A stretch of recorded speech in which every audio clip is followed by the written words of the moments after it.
আচ্ছা, গতকাল আমরা অনলাইনে ক্লাস করাইলাম না, ওখানে তো মোটামুটি অনেক আগে ছিলাম, তাই না? চ্যাপ্টার 18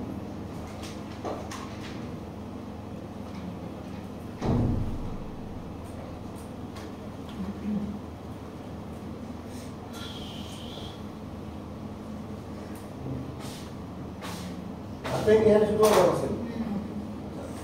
বলা হচ্ছে special attention to human factors, যে যাদের নিয়ে আমাদের অটোমেশন, যাদের জন্য অটোমেশন, ঠিক আছে কিনা?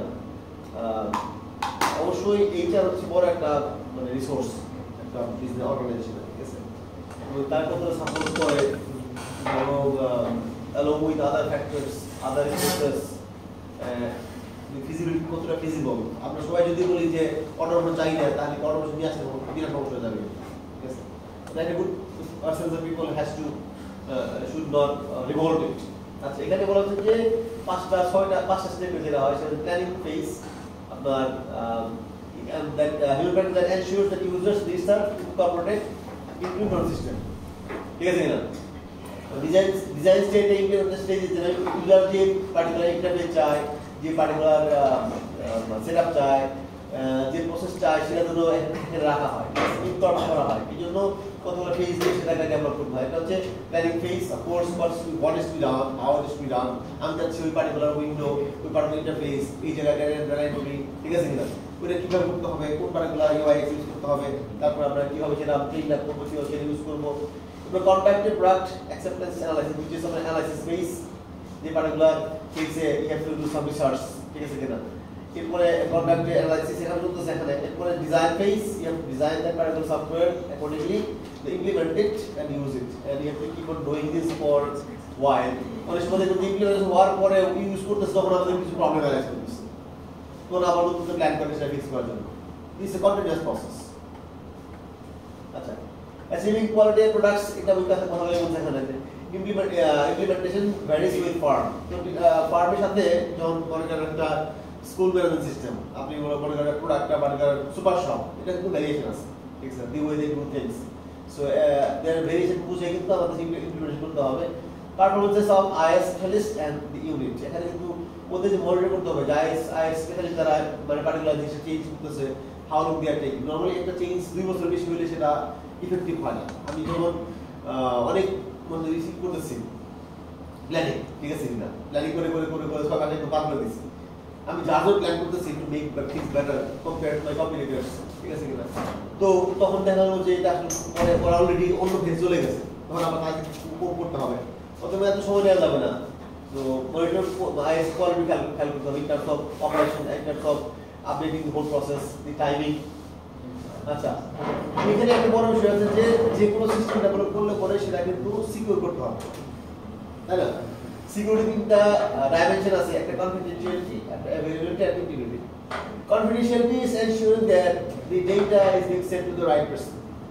I'm sending a mail to you, all right? So that I'm making sure that nobody opens it up, nobody sees what's content inside.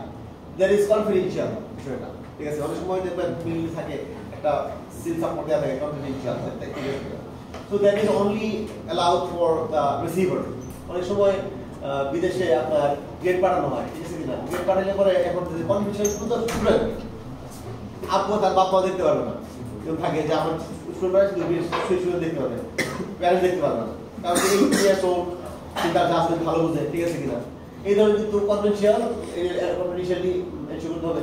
Availability, এই যে আমি একটা পার্টিকুলার মেইল করলাম আপনাকে, এখন ইমেলটা অবশ্যই পপ সার্ভারে আছে, এখন কোনো কারণে যদি সার্ভার ডাউন থাকে ইমেলটা ফাইল এটা ইমেল ওপেন করতে পারতেছে না, অ্যাভেলেবল না, ঠিক আছে কিনা?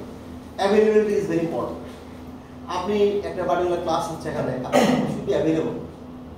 ক্লাস চলতেছে অ্যাভেলেবল না, আপনি যদি কন্টেন্ট দিতে পারছেন না, you can yourself accordingly. If this sort of questions will be in the final exam. Alright, so if you are in the class, you can know what sort of things I have to go through. এই যে পয়েন্টগুলো যে availability, integrity is like ensuring that the content doesn't change. If I type of something, my name is Khan, আমি গেল আপনার গেল my name, Khan গেল না, তার ওখানে কিন্তু integrity নাই, বুঝলেন নাই? Integrity হচ্ছে making sure the receiver is the destination receiver is the right one, and making sure the receiver whenever he gets this content is available to him or her, the content doesn't change. These three things are really part of main elements of your data security. Then in the dimension of information security from security is the main elements, and these things are covered for these individual actions like unauthorized disclosure and theft. এখন কেউ যেন somebody who is not authorized to get into the system, so they cannot get into the system to disclose what is the content. আমি কাজ করি কি বলে গ্রামীণ করে, এখন অন্য কোনো সার্ভিস প্রোভাইডার তারা ইচ্ছা করে কেউ যদি লগ ইন করে দেখতে পারে ওদের নাম্বার কাস্টমার কারা এবং তাদের টোটাল নাম্বার কত এবং কোন কার্ডটা আছে, কোন সাবস্ক্রাইবার কতটুকু কোন জায়গায় আছে, what sort of মানে সেল বেস্ট টেকনোলজি তারা ইউজ করতেছে, তারপরে গভর্নমেন্ট থেকে কি কি স্পেকট্রাম কিনেছে, কোন স্পেকট্রামের প্রাইস কত, প্রতিটি ইন্টারনাল কন্টেন্টগুলো যদি আমি জানি তাহলে আমি জেনে কিন্তু অ্যাকর্ডিংলি কিন্তু ড্রাগন ফোর্স ভালো সেল করতেছে, ঠিক আছে কিনা। আমি অন্য কোম্পানি তার চিন্তা করি যে ওদের স্পেকট্রাম কিনছে কোম্পানির কাছ থেকে এই পার্টিকুলার রেঞ্জের ফ্রিকোয়েন্সি একটু আপনার রেডিও এতটুকু মাইক্রো এতটুকু, ওরা বারবার সেলে এই পার্টিকুলার জিনিস রিপিট করে সারা বাংলাদেশ কাভার করতেছে উইথ দিস মেনি টাওয়ার। এখন টাওয়ার্সগুলো কোন ধরনের অপারেশন চলতেছে, এখানে সেলগুলো কোন কোন টাইপে আছে, micro cell, pico cell, femto cell, cell based technology দিয়ে কিন্তু তারা কাভার করতেছে। এখন আমি যদি ওদেরটা বুঝি তাহলে আমারটাকে অ্যাকর্ডিংলি করতে পারি এবং আই ক্যান ডু বেটার। তো ওদের মানে আমার কোম্পানির কন্টেন্টটা আমি জানি, অন্য কেউ যেন আমাকে এটা কন্টেন্ট প্রসেস অপারেশন আমার প্ল্যানিং আমাদের না দেখতে পারে। I have to make sure, বুঝলেন নাই? প্রত্যেক বিজনেসের way of doing things different, and আপনি যদি সত্যি কম্পিট করে টিকে থাকতে চান, ভালো করতে চান, আপনার যে স্ট্র্যাটেজি যেটা আপনার যে objective goal mission vision that has to be really in a control state so that we can really know আমি আজ থেকে 15 বছর কোথায় যাব। মনে করেন প্রত্যেক দেশে কি স্ট্র্যাটেজি আছে, কোন দেশে আমেরিকা আজ থেকে 15 বছর পরে দেশ শাসন করবে, ওই স্ট্র্যাটেজি ওদের কাছে আছে। আমরা যেন যত কিছু হোক আমরা যেন ফল পাবো, ঠিক আছে কিনা। আমাদের এত রিসোর্স আছে, আমাদের একটা মানে কি ছিল মানে বস ছিল গিরি হিস্ট্রি বলছে যে আমরা যে তখন আমাদের যুদ্ধ হচ্ছিল, ইরাকে যুদ্ধ হচ্ছিল, আমরা এরকম জাতি আমরা আপনার I will bring you down to ashes, then I will raise you up from bottom. কিন্তু এটা ওর মধ্যে ছিল হাল ঘাটতো কথাবার্তা বলতে বলছে যে দিস ইজ নট রাইট। আপনার যে ধরনের স্ট্র্যাটেজি নিচ্ছে গভর্নমেন্ট, ইরাকে লোক পাঠাচ্ছে, এখানে লোক পাঠাচ্ছে, যে কত মুসলিমকে বলতেই হচ্ছে, আমি তো বলতাম, তারপর সে পছন্দ করতো না, বুঝছেন। তারপরে কথা বলছে কি বলার পরে then I will raise you up from the ash, সেই অ্যাশ থেকে আমি তুলে নিয়ে আসবো, তখন আপনি অবশ্যই আমাকে বোর্ড আউট করবেন। মানে এরা এই দিকটা বুঝছেন, এদের কন্ট্রিবিউশনগুলো আছে যে আমার এত রিসোর্স, আমাদের এত খনিজ সম্পদ, এত আমাদের অয়েল, এত আমাদের মানে টেকনিক্যাল লোক, তা আলটিমেটলি কিন্তু সময় এগুলি টাইম হ্যাজ ইজ ওল্ড, তাই না? সময় কিন্তু অনেক কিছু। এখন বর্তমানে কিন্তু এই ফ্রান্সের সাথে তো আগের থেকে ওদের কোল্ড ওয়ার, রাশিয়ার সাথে তো আমরা জানি যুদ্ধ হচ্ছে, চায়না একটা বড় দেশ, আজকে কত $1 ট্রিলিয়ন ও করে গভর্নমেন্ট চায়নার কাছে, কারণ এই যে প্রোডাক্টগুলো কনজিউম করে আমেরিকান সিটিজেন। ওয়ালমার্টে গেলে দেখবেন 80% প্রোডাক্ট মেড ইন চায়না। ওই প্রোডাক্টগুলো বাংলাদেশ যেগুলো আসে তাতে অনেক ভালো তৈরি করে ওই উন্নত বিশ্বের কাস্টমারদের জন্য। বাচ্চাদের খেলনা ঢিল মারে ভাঙবে না, বাংলাদেশ যেগুলো খেলনা পাঠায় না ধরলে পরে মুছে গেল, আমাদের জন্য খেলা বানায়, কিন্তু আসলে ওই মেড ইন চায়নার প্রোডাক্ট ওখানে যে কত ডিপেন্ড, কতটা স্টার্ডি, কতটা মানে ডাজন্ট ব্রেক অফ, এরকম একটা পার্টিকুলার রোবাস্ট জিনিস।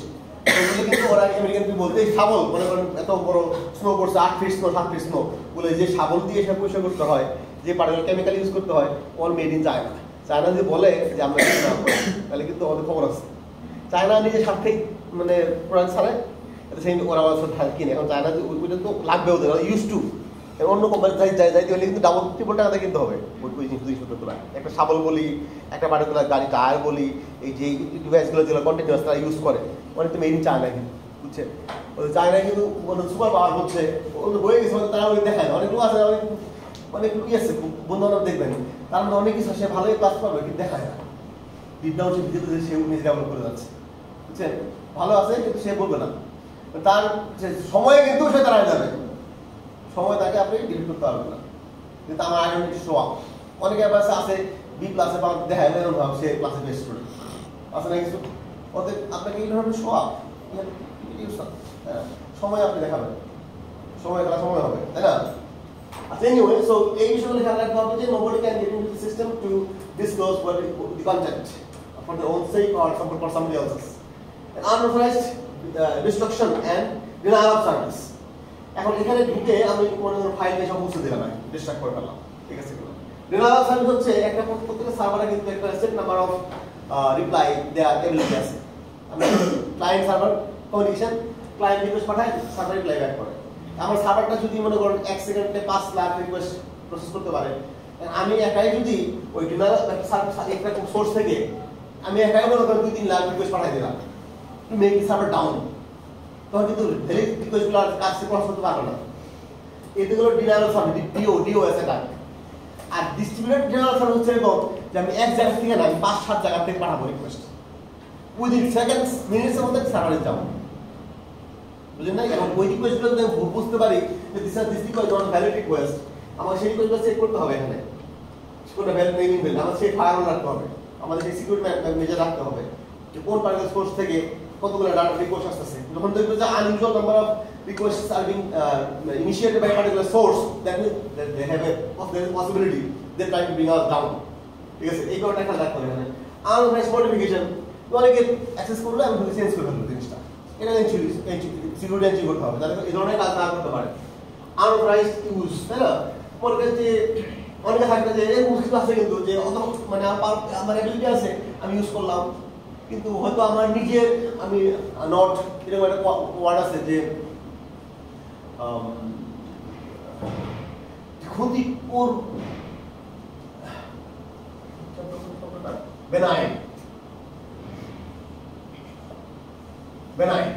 neglect benign হচ্ছে একটা ওয়ার্ড মানে আসলে ইউজ করলাম আমি আসলে ক্ষতি করার জন্য করতেছি না আমি করলাম ক্ষতি করলাম না করে নাই মানে আমি যদি মনে করেন নেগলেক্ট করি আপনাকে মানে আপনি যাচ্ছেন আমার কথা সাড়া দিলেন কথা বললাম না আপনি মনে করেন আমি অন্য কোনো কিছু চিন্তা আছে তো ওইটা হচ্ছে benign neglect বুঝছেন যে আসলে আপনাকে ডাউন করার জন্য না but I am really doing something benign things that doesn't really requires much attention বুঝছেন ওই বিষয়গুলো কিন্তু ওই যে আনঅথরাইজড ইউজ করে আপনার ফ্রেন্ডরা অ্যাক্সেস পাইলে যে আপনার ফ্রেন্ডের একসাথে থাকেন তিনজন মিলে এক রুমে ও অ্যাক্সেস জানে না কিছু করবেন না কিন্তু you have the access but still that is not authorized তাই না আছে না এরকম আচ্ছা বিষয়গুলো কিন্তু আমরা চাচ্ছি এটা বড় ভেরি ইম্পর্টেন্ট জিনিস এটা না দেখলে হবে অ্যাক্সেস কন্ট্রোল দেখেন যেখানে যে অ্যাডিফিনিশন অথেন্টিকেশন অথরাইজেশন এগুলো ওই বিষয় নিয়ে কথা বলবো পাসওয়ার্ড লাগবে তারপরে কি আপনার অথেন্টিকেশন জন্য একটা ব্যাজ লাগবে একটা logo অথবা একটা particular numbers that allows you for your authenticated দেখেন কন্টিনজেন্সি প্ল্যান কোনো কারণে যে সিস্টেম গোজ ডাউন আপনার একটা ব্যাকআপ প্ল্যান থাকতে হবে ঠিক আছে না কন্টিনজেন্সি প্ল্যান হচ্ছে ব্যাকআপ প্ল্যান ইমার্জেন্সি প্ল্যান ঠিক আছে আপনার সার্ভারটা ডাউন হয়ে গেল আপনার কন্টিনজেন্সি দেখবেন ব্যাংকে গেলে দেখবেন সেদিন ব্যাংকে গেলাম ডাস বাংলা লেখা তো যে ব্যাংকে গেলাম ব্যাংক যাওয়ার পরে আমার পেমেন্ট দিলাম এখন তার মধ্যে কিছু পাওয়ার নাই পাওনা থাকার কারণে সার্ভার রান করতে পারতেছে না এটা বিষয় অনেক সময় সার্ভারটা ডাউন হয় কারণ কোনো কারণে সার্ভারটা বেশি রিকোয়েস্ট হয়ে গেছে এবং সেটা রান করতে পারতেছে না তো সার্ভার নিয়ে সমস্যা সবাই দেখি আমরা সার্ভার নাই সার্ভার ডাউন দেখেন না এখন বর্তমান ওয়ার্ল্ডে তো সার্ভারটা ডাউন থাকলে পরে আমার যে ডিবিএ আমার যে ডেটাবেস অ্যাডমিনিস্ট্রেটর ঠিক আছে না তাদের দায়িত্ব হচ্ছে এই পার্টিকুলার সার্ভারটা কতক্ষণ আপ করা যায় এই যে number of minutes that has to be 5 minute 7 minute 10 minute আধা ঘন্টা এর মধ্যে ব্যাকআপ করতে হবে ব্যাকআপ প্ল্যান থাকা রিডান্ডেন্সি হচ্ছে ব্যাকআপ প্ল্যানের মধ্যে যে না রিডান্ডেন্সি এডুকেট করতে হবে যে আমার একটা সার্ভার আছে এটার সাথে না করে প্রফিল আরেকটা আমি রাখলাম এটা আমার রিডান্ডেন্ট অতিরিক্ত এক্সট্রা ডাইভার্সিটি ভেরিয়েশন যে আমাদের এক ধরনের শুধু ডেটাবেস নাই আমাদের এসকিউএল প্লাস মাইএসকিউএল এটা সেটা বিভিন্ন ধরনের ভেরিয়েশন আছে আমাদের কিছু কিছু মানে চলতেছে মোবিলিটি মানে এক জায়গায় আর জায়গায় মুভ করা যে হট সাইড কোল্ড সাইড এগুলো মোবিলিটি বলতে যে আপনি মনে করেন যে হট ব্যাকআপ কোল্ড ব্যাকআপের মতো যে আপনি মনে করেন file system is running you are making is hot backup or the hot side. এখানে আপনার কোড রান করতেছে the same time they keep the backup. Code হচ্ছে যখন thing goes down at the night তখন আর ব্যাকআপ নেই, ঠিক আছে? এটা হচ্ছে আপনার প্ল্যানিং এ থাকতে হবে as a DBA or system admin.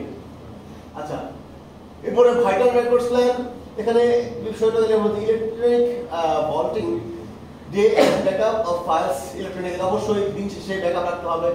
Remote journaling, এর মধ্যে কি বলে transmission of translation data as the transaction occur. যখন এটা ডাটা হয়ে গেল অনেক সময় কি যে আপনার একটা লিস্টার থাকে, একটা পার্টিকুলার স্ক্রিপ্ট থাকবে, আপনার রান করতে থাকবে, যখন কোনো পার্টিকুলার ইনস্ট্যান্স আছে সে ধরে নিয়ে আসবে লিস্টার। এতে আপনার সেই এপিআই অথবা পার্টিকুলার স্ক্রিপ্ট থাকবে, জাভাস্ক্রিপ্ট, তাই না? ওই স্ক্রিপ্ট করবে কি আপনার একটা ওয়েটিং একটা পার্টিকুলার পোর্টাল আছে, একটা স্টোর আছে, যখন ডাটা যাচ্ছে অনলাইনে তো কুকুর প্রসেস করে ফেলবে, ঠিক আছে? এই ধরনের যে কি বলে transmission of transaction as the transaction offer, যখন যে লিসেনারের সাহায্যে কিন্তু কাজগুলো করি আমরা। ডেটাবেস শ্যাডোইং বলতে কি বুঝি? Involves updating of duplicate database at remote site as transaction অকার।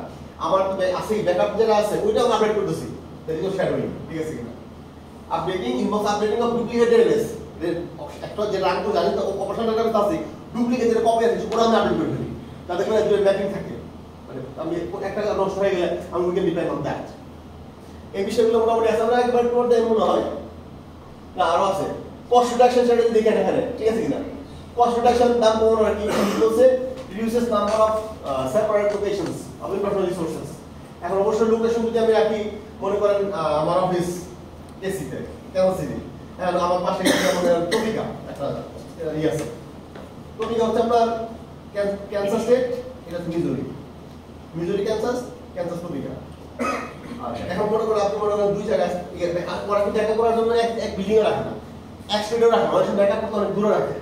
যে আমাদের একটা ব্যাকআপ ছিল যে মিনেসোটা, আমাদের অফিস মনে করে এখানে মিনেসোটা যে এই জায়গা, কতগুলো স্টেট বাদ দিয়ে ওখানে ব্যাকআপ রাখছে, এবং ওখান থেকে আমাদের আইটি সাইকেল রান করলে ফোন দিত মার্শা, একটা মহিলা আছে, সে সারা জীবন ধরে রাতে কাজ করে সাইকেল দেখে, যে কোন ফোন দিছে আমাদের রানা তোমার সাইকেল অ্যাভেন্ট করছে, কি করা যায়?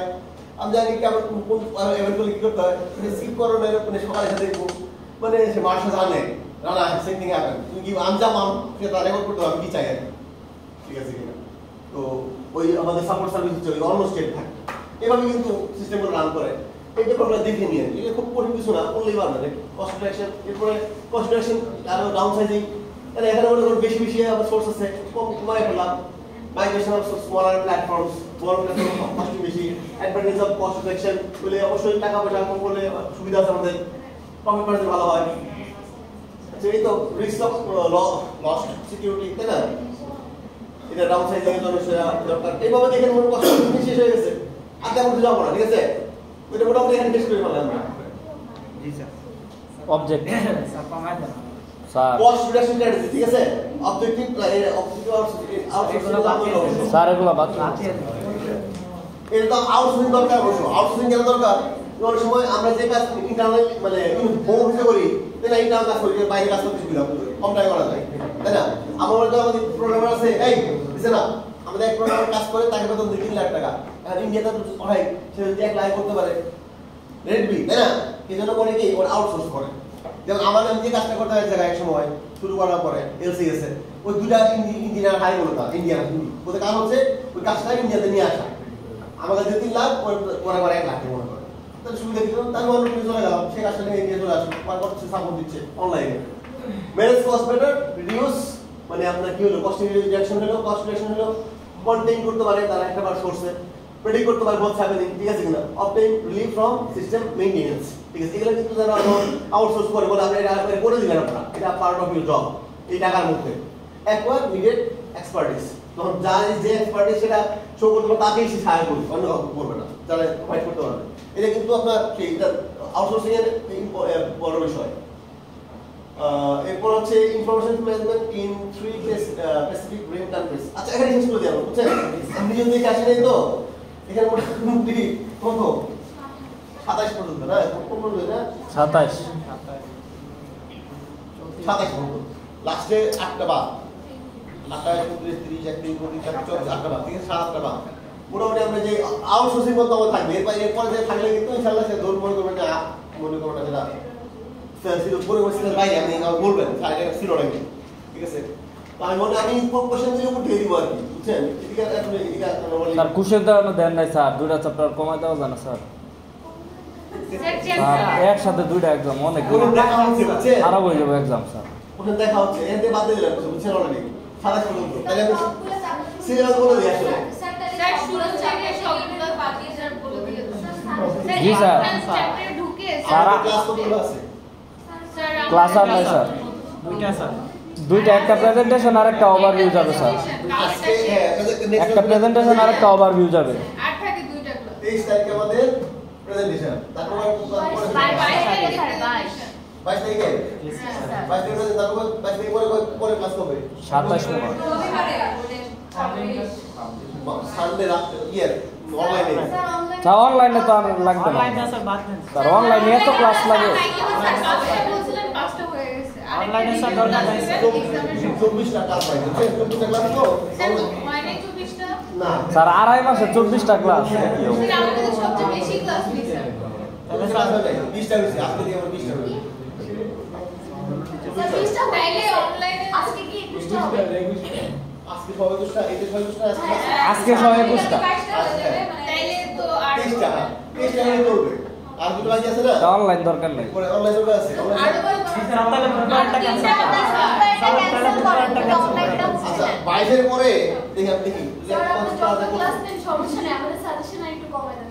আচ্ছা দেখেন আজকে 22 তারিখ তো এটা আজকে ক্লাস হয়ে আছে একটা ক্লাস 22 তারিখে এরপর হচ্ছে আমাদের পর কথা হচ্ছে 27 তারিখ 26 26 আর 27 দুইটা না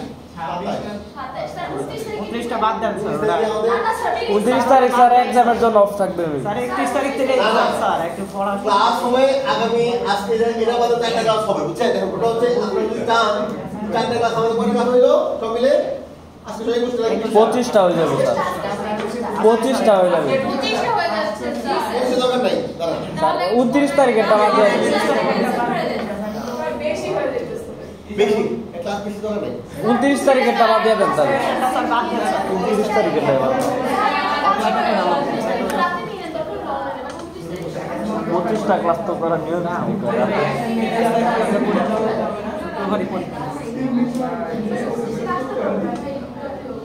করে ক্লাস করে কি করছেন আবার 30 তারিখ